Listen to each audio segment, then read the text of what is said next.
Hey folks, thanks for joining us again. This is Andy with the Poor Proles Almanac.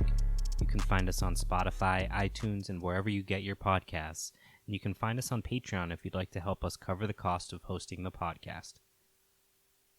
We don't offer too much in terms of extras to folks for donating.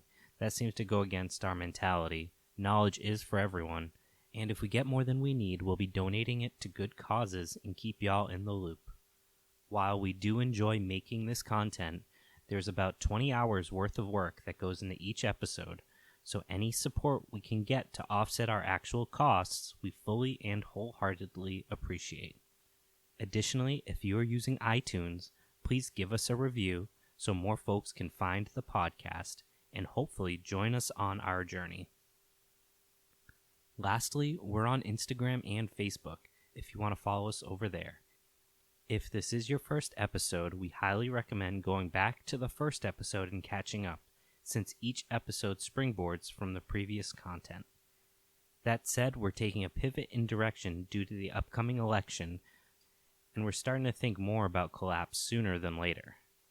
I don't think anyone would disagree the upcoming election will probably be the most pivotal in our lives, and if you're a Patreon subscriber, you might have heard our thoughts on what's coming up next. There's a few things I want to talk about when it comes to prepping in a traditional sense of the word. Everyone is familiar with the image of the crazy prepper, convinced the government is looking for any excuse to crack down and make it so that people starve to death, for whatever reason, and that society is going to collapse. There will be death in the streets, and only the strong will survive. Chances are, at this point, you figured out that is the opposite of what we're about here at the Poor Proles Almanac. Instead, we're focused on highlighting the goodness in people and community, and how if and when the time comes for that collapse, we are ready to heal with our neighbors, not arm up against them. Believing in the goodness of your community doesn't mean we are not prepared. And part of preparing is preparing to take care of yourself first. There's a reason why airlines tell you to put your mask on before you help others. You can't be helpful without having a strong framework to help them. That's what this podcast is all about, having a strong framework to deal with what may happen, whether it's directly after this upcoming election or a decade later. Exponential growth can't continue forever, so the question is not an if, but a when. And when that time comes, we'll be ready. This episode is the start of a mini-series that at this point doesn't have a title. If you're listening to it, we've decided one.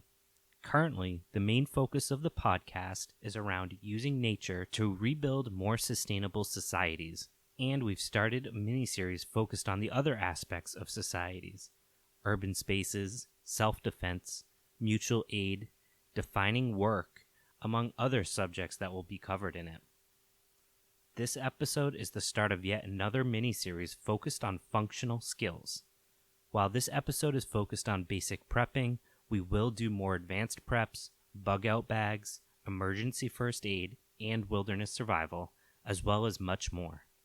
While you won't be able to do all these things just from listening to the podcast, much like the other subject areas, it lets you know what you don't know, and that's where you can start doing your research.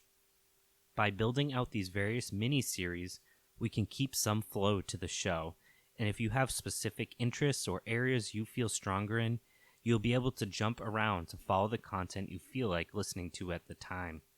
There's some other stuff in the works as well, and we'll get you guys in the loop as we firm up some of those details.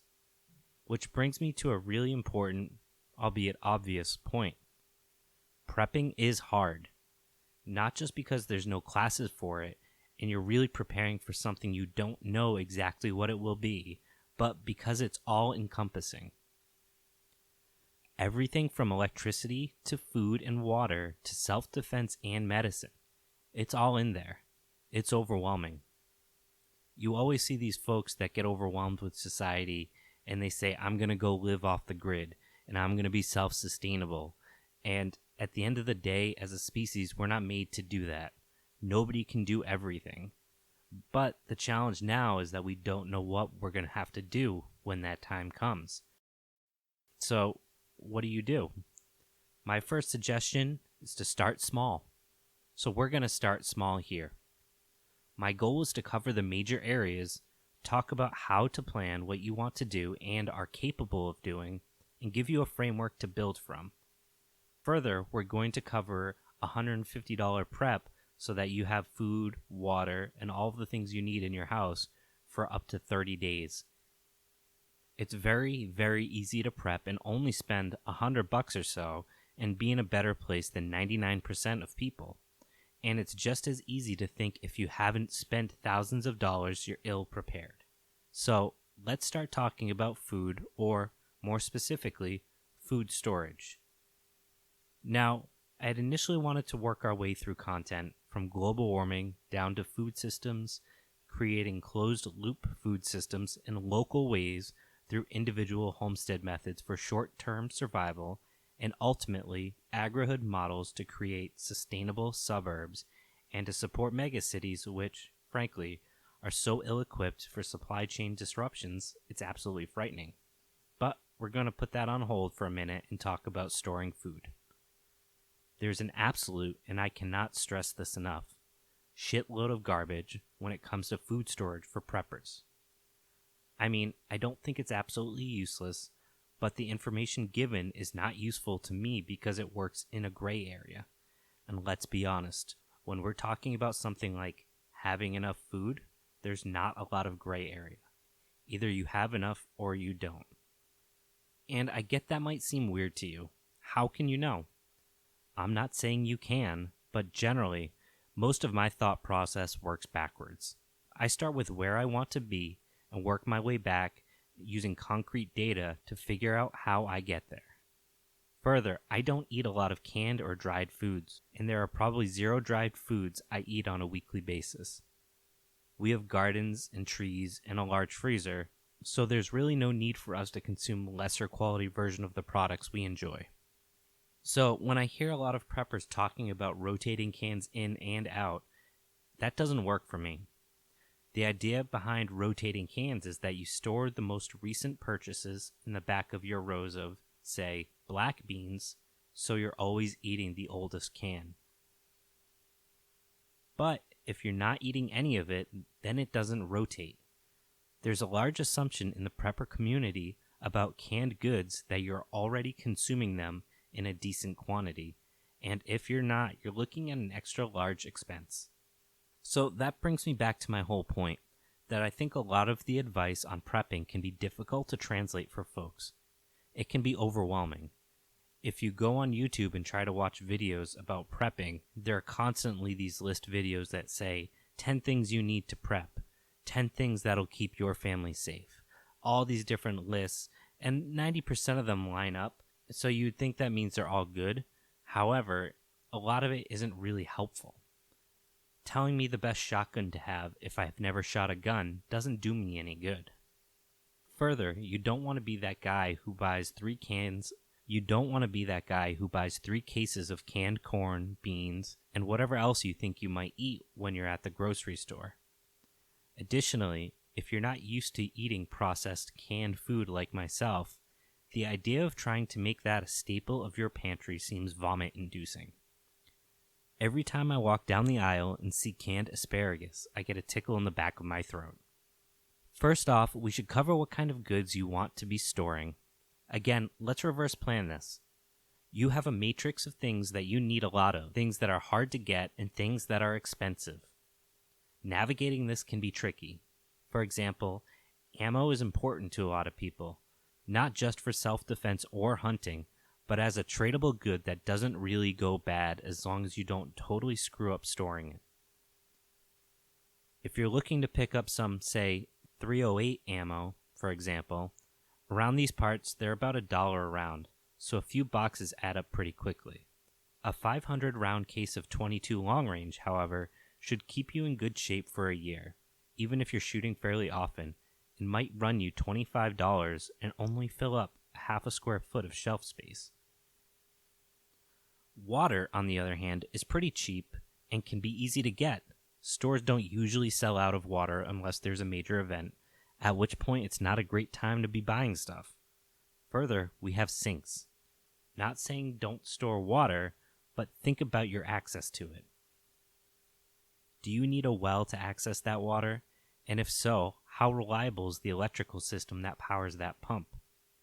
If you get it from the town, for the short term, you're probably fine.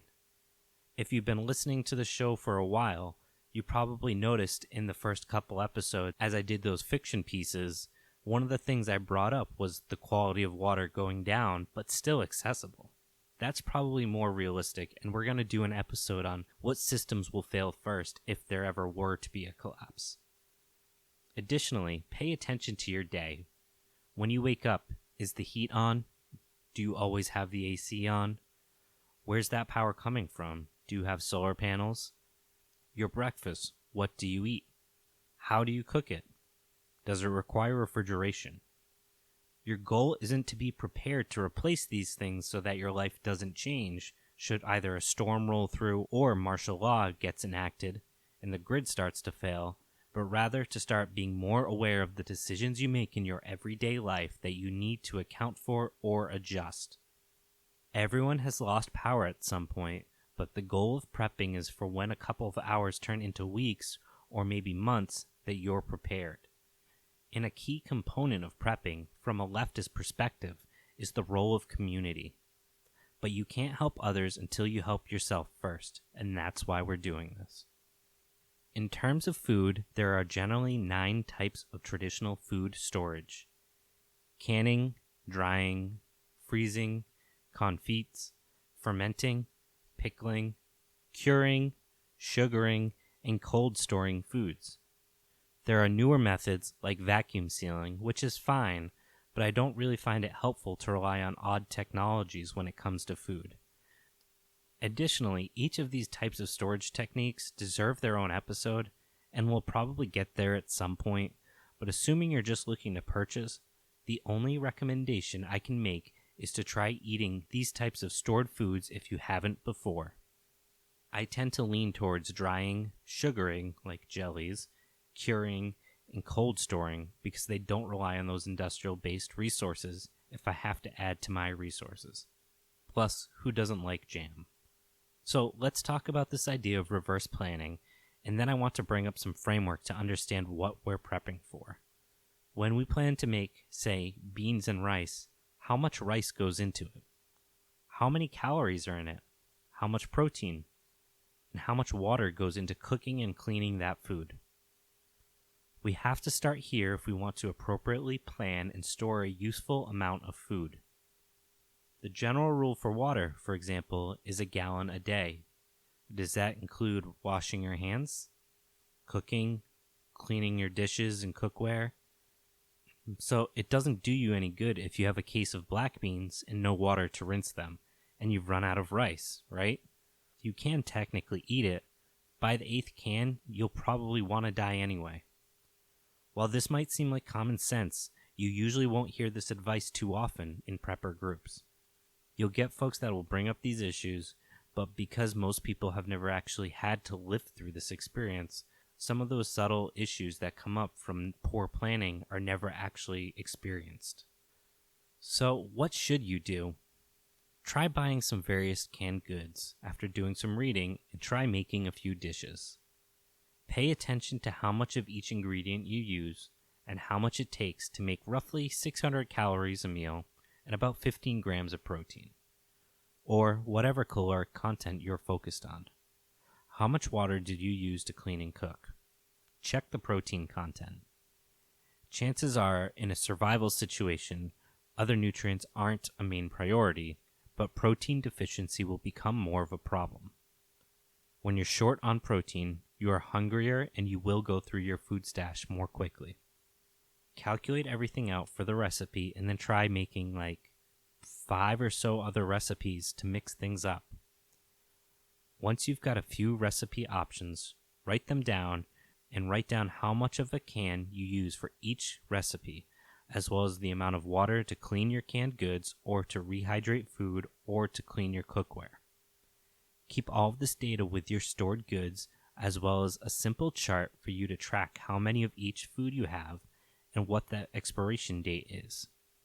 Excel is a great tool for you to use, and you can print off updated lists, even seasonally, just to keep on track with what you've got and even build some simple models to keep track of how many meals, calories, and so on you've got stored away. As an accountant, I find having the numbers in front of me comforting, so it might help you as well. So now you've got a basic understanding of how to appropriately calculate how much food you need and what kinds of food you need. Again, let's start at the end. What's your end goal? What are you most afraid of, realistically, in terms of needing this storage for? Maybe you've been having worse storms and you lose power more and more frequently and want a week's worth of food. Maybe you're afraid of what's happening in politics and aren't sure how long our food chain system will hold up. Maybe you just get laid off a lot because of the nature of your work, and you're afraid that inflation will raise prices in the future when you're out of work and you won't be able to afford food at that time. Everyone's situation is different. Let's just say you want 3 months of food for you. And who else? Spouse? Girlfriend? Boyfriend? Kids? Parents? Grandparents?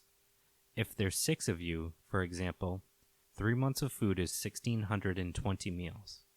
Holy shit, right? Okay, well, we're not going to try to get enough food for 3 months right away.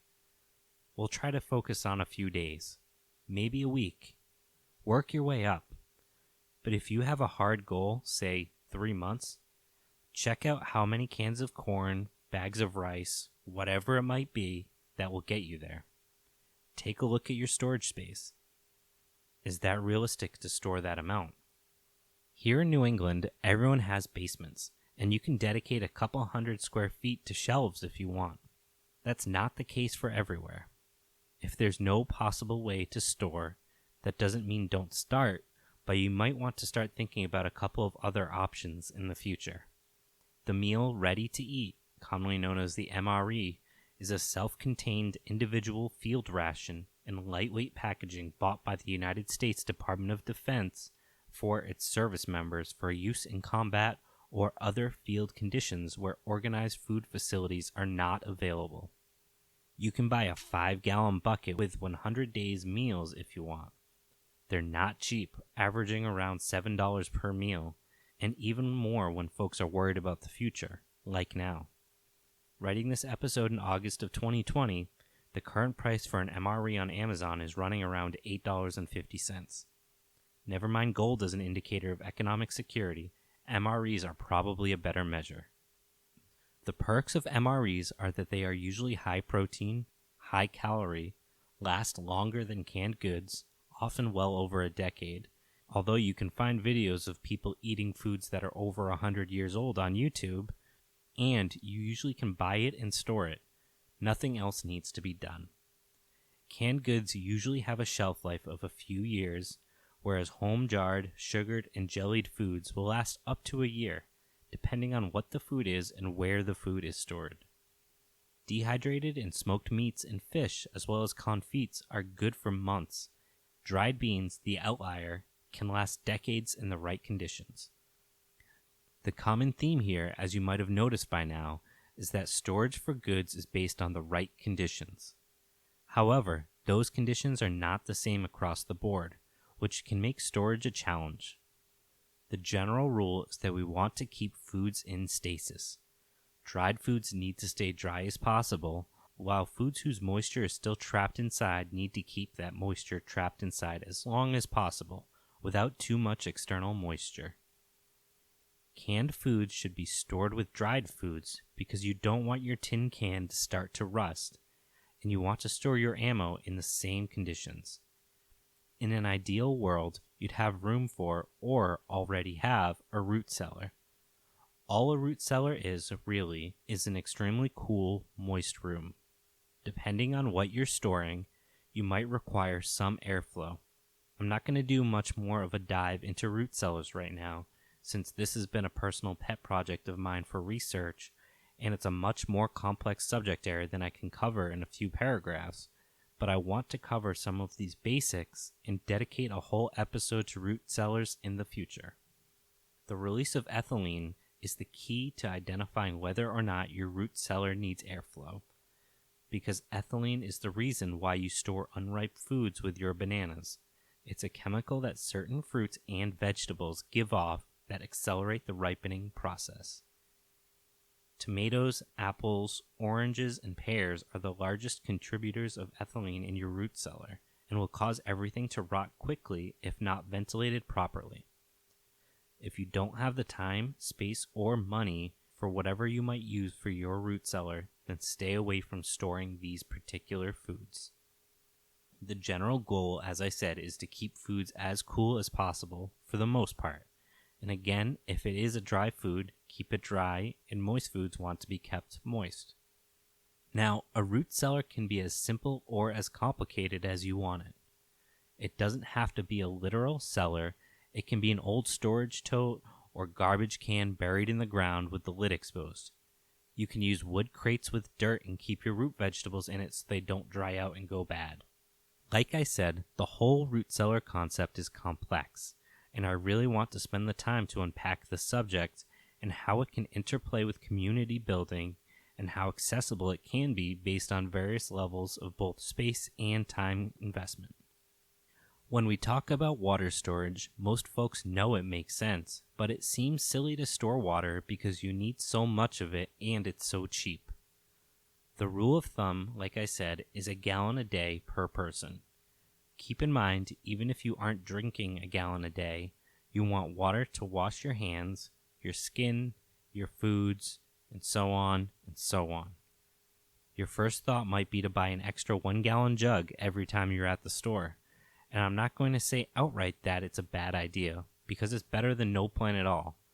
But I will say in my experience, every jug of water I've bought for storage and put in my basement has lasted at most a few years before it sprung a leak.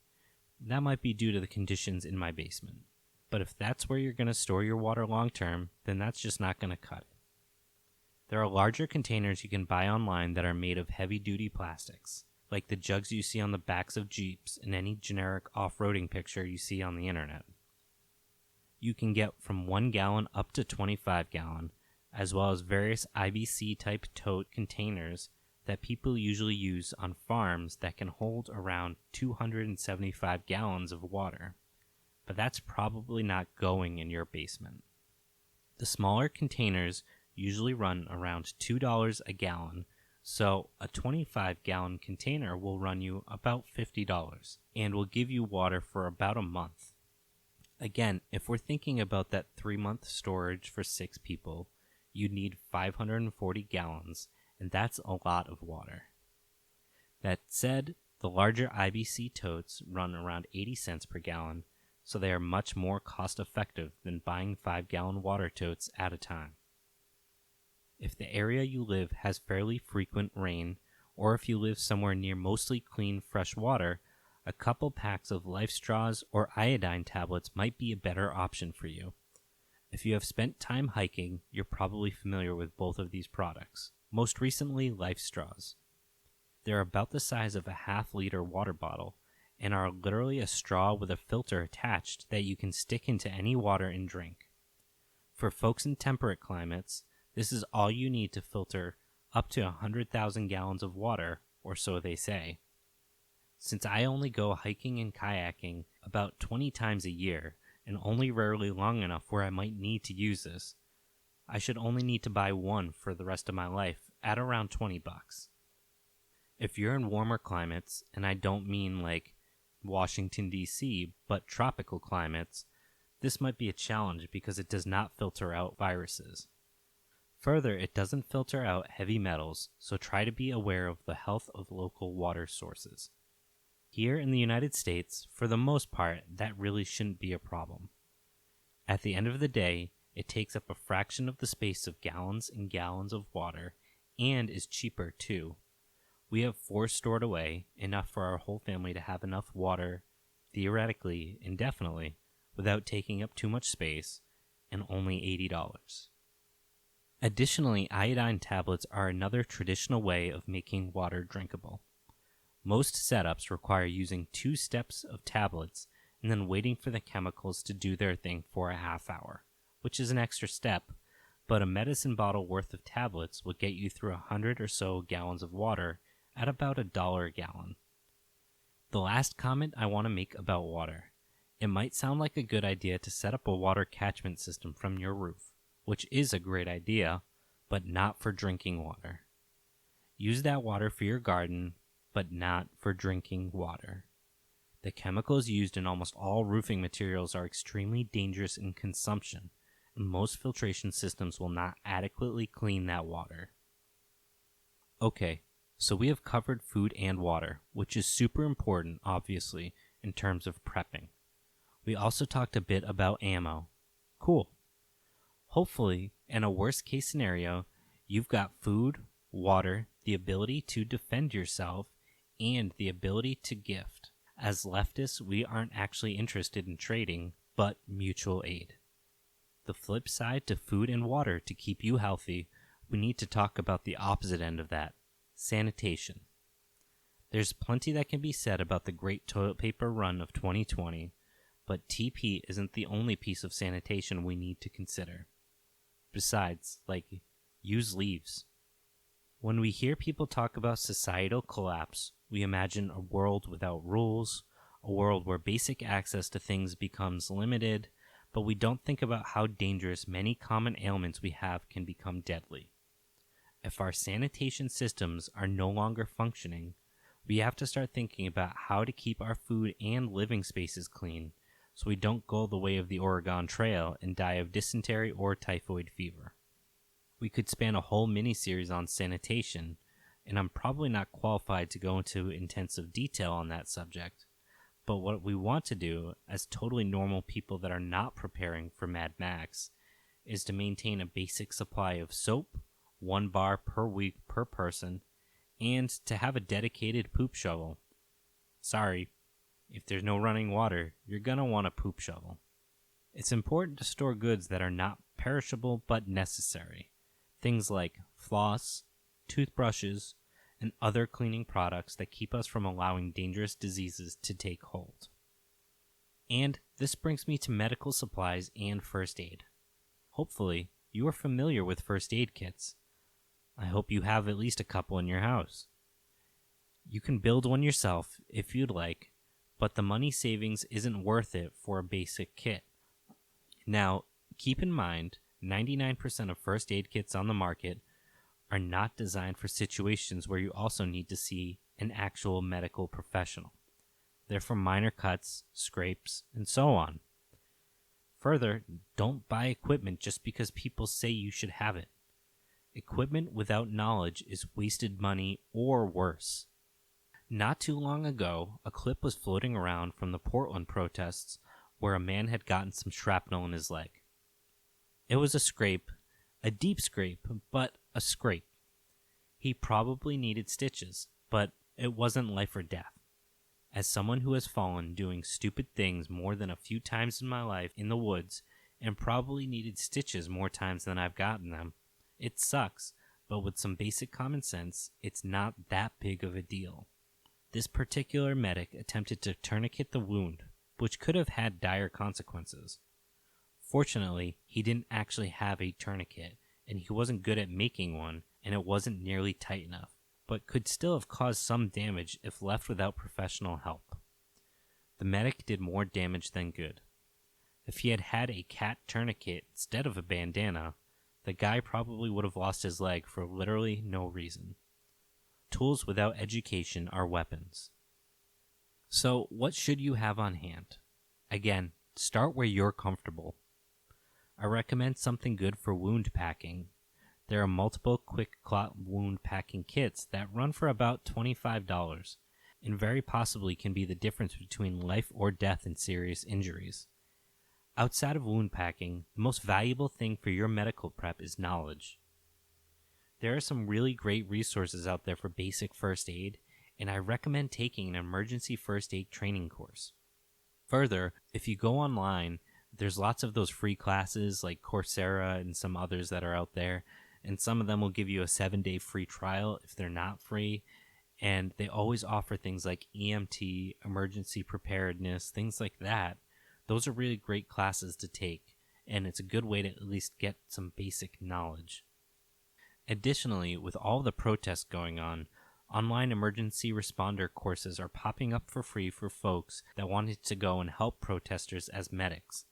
These are generally run by various mutual aid groups, so support your local mutual aid group because they're amazing. That said, not everyone paid attention, as evidenced by our tourniquet guy, but they are some really great resources, specifically Mutual Aid Disaster Relief, who posts a ton of content on their Instagram.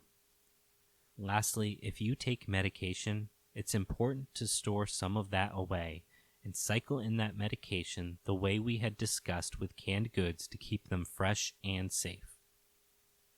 Now, I'm looking over and I'm realizing I'm already through a bunch of the time I wanted to spend on this brief coverage of basics in prepping, so I'm going to try to go through some more content on a very topical level.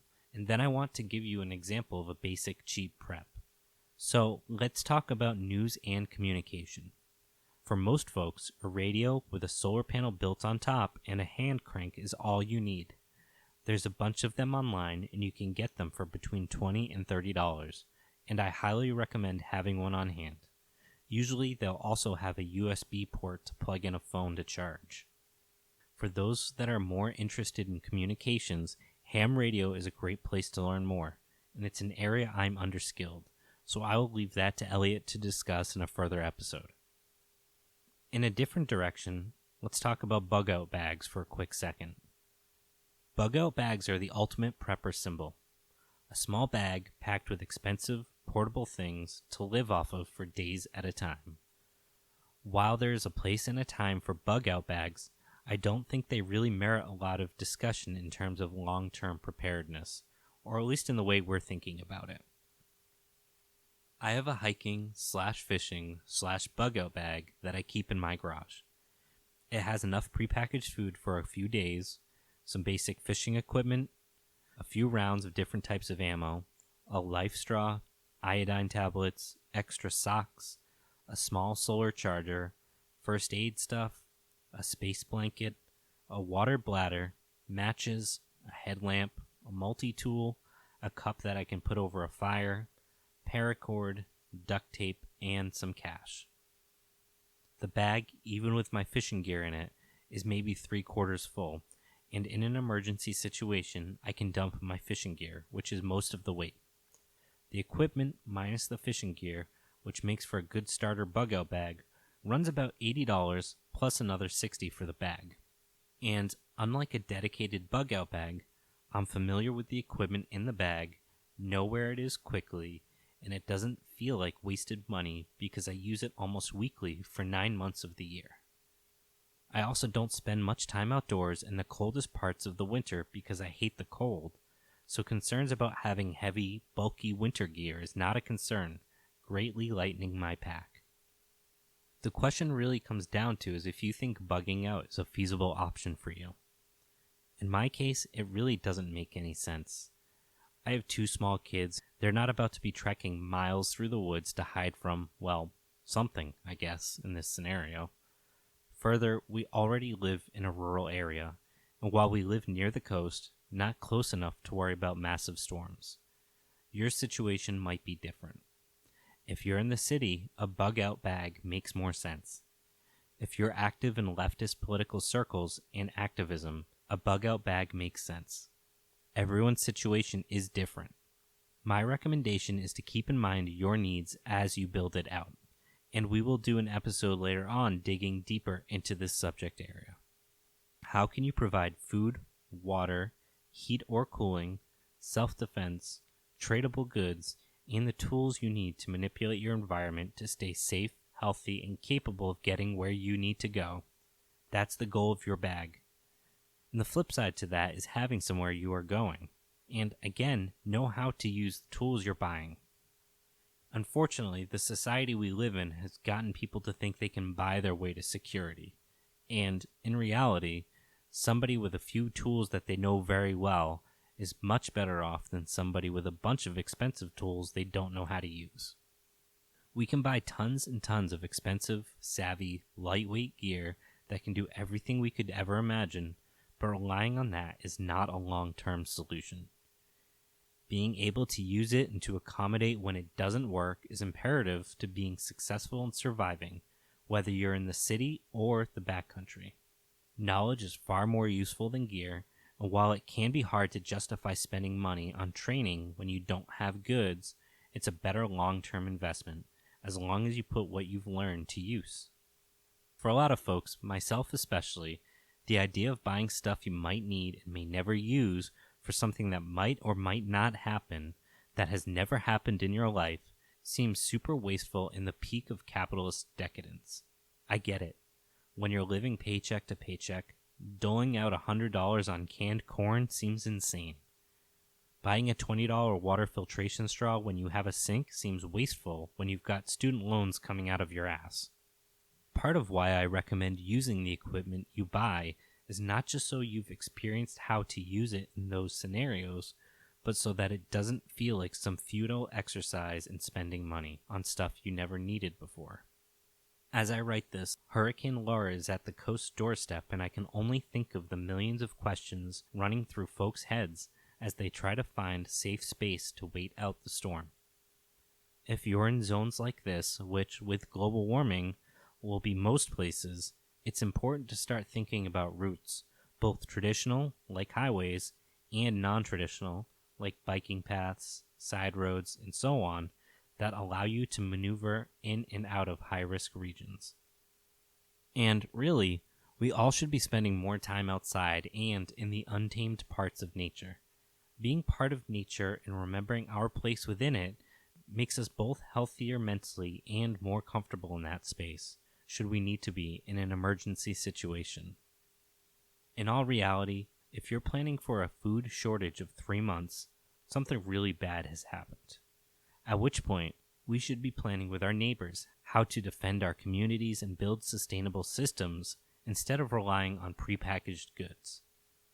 That said, we don't know what could happen. It could be a slow decay where food is scarce but intermittently available. The large question that looms over most preppers is when to start using their reserves. When COVID struck, across most of the online forums, the question was raised of whether or not it was time to dig into their preps. Was this it? The moment they had been fearing? Psychologically, the question is loaded, and folks are usually hesitant to actually use their preps. Again, this brings back the idea of being comfortable with these goods, incorporating them into your life so when the time comes, you're ready for it without it becoming some huge psychological moment. And lastly, this brings me to the most underrepresented portion of prepping, psychological self-care and community care. For some, not all folks that are into prepping, there's a psychological element to it, which might stem from feeling out of control of their other parts of their lives. They can control this. They can quite literally buy themselves a sense of stability. We can logically argue very reasonable for and against prepping, although I think almost everyone would agree that it makes sense to have an emergency supply of basic goods, batteries, water, candles, in the event of a storm or something like that. The idea that we may need to be prepared for anything more than that comes with major psychological implications in that we are acknowledging the world we live in is fallible, that our economic and cultural foundation is not permanent. For most folks, this idea is frightening, and their response is to ignore the fissures in the foundation as just the markers of settling. While some of us realize the walls are starting to look less like the aged foundation of a sturdy building and more like the last strain of mortar in a domino effect that doesn't end well. And I'm not trying to make the case here that if people don't see the beginnings of systemic collapse that they are afraid or that they're ignorant or whatever. I mean, we could be wrong. And I'm including you in this now because you've listened for this long and haven't stopped, so you must also think there's something to this.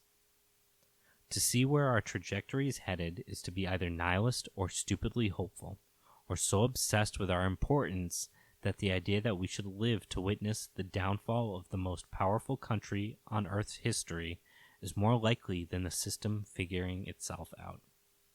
I don't have an answer for any of this. The point is, for many folks on both sides of the aisle, there is a massive amount of psychological trauma that goes into our ability or inability to see what's happening around the world and think, or not think, that things are going to be okay. It's like a global Rorschach test, but some of us are going to be right. All we can do is be there for each other and not tear each other down for having a difference of opinion on how and if it all goes down. Mental health is just as important as any other facet of our health, especially in these critical times. This is why, again, make your bug out bag and go outside. Go hiking, fishing, whatever. Nature is crucial for your mental health, and building those habits of spending time within nature is just as important for your ability to survive the challenges we face, especially in a situation where you're reaching into your preps. Additionally, you'll get some experience carrying your bug out bag, which is usually more heavy than people expect. Further, build relationships with your neighbors. There's no, and I cannot stress this enough, there are 0 survivors who live a fulfilling life on their own, even if somehow they manage to do so. We have been and are always going to be a communal species, not just because we need nourishment of other people, but because we simply can't do everything ourselves. People specialize, and in this specialization, we are able to make systems more efficient, just like we had talked about in the first episode. We don't exist outside of nature's laws. In our current world of technology, building preps is easy, but building networks of community support is hard. To do it, you have to put yourself out there, and it's a challenge. COVID isn't making things easier either. We're hoping to set up some interviews in the following episode with folks who do community development to discuss what options are out there to build those networks, things from community gardens to direct localized democracy, which provide the nurturative framework needed to build neighborhood support systems with deep foundations. So I think at this point we have covered most of the basics of traditional prepping skills. And I know if you've never prepped at all before, it's all pretty overwhelming. Like everything, start small. Figure out an amount you're comfortable financially setting aside. It doesn't have to be all at once, but a little at a time. I want to do a quick budget example, and I swear it will be quick, to show you what you can do with limited resources. I did some online shopping with Amazon and Walmart to see what I could get with $150. So here's the list. I was able to get a handheld combo radio with the USB charger and solar panel for $20, a first aid kit for $10, a 100 count of 22 long range ammo for $10, a life straw for $20, and I spent $60 on 10 cans of pumpkin puree, 2 packages of vegetable bouillon cubes, 6 4-pound bags of rice, which I probably could have gotten cheaper if I got a bigger bulk, but when I started making out my recipes, that was the bag that I ended up using. Additionally, in that $60 was 12 cans of corn, 40 cans of black beans, 10 cans of diced tomatoes, and a bottle of Worcestershire sauce, which is enough to make 50 meals, 10 meals of pumpkin soup, 10 of black bean chili, and 30 rice and beans. I literally just Googled can-only recipes and found a website that had a bunch of options, and I wanted to incorporate other foods other than what people commonly think of as prepper food. Even with only $150, we can be fairly well stocked without spending hundreds and hundreds of dollars. Hopefully, this was interesting enough for you to realize that prepping isn't about spending the most money or having the coolest gadgets. I don't have time for tactical bullshit, and I doubt you do either. We want to survive and thrive through whatever the coming years have to offer us. We've only scratched the surface here, and all of these components deserve their own miniseries, never mind episode. The plan is that someday we will cover these areas at length, but our hope was to get something in front of folks that would be helpful outside of the normal parameters we have been operating under for this show. The show's goal is to outline a new vision of what society can be and how we can transition from when collapse of some kind happens to that vision, and what skills are needed to do that.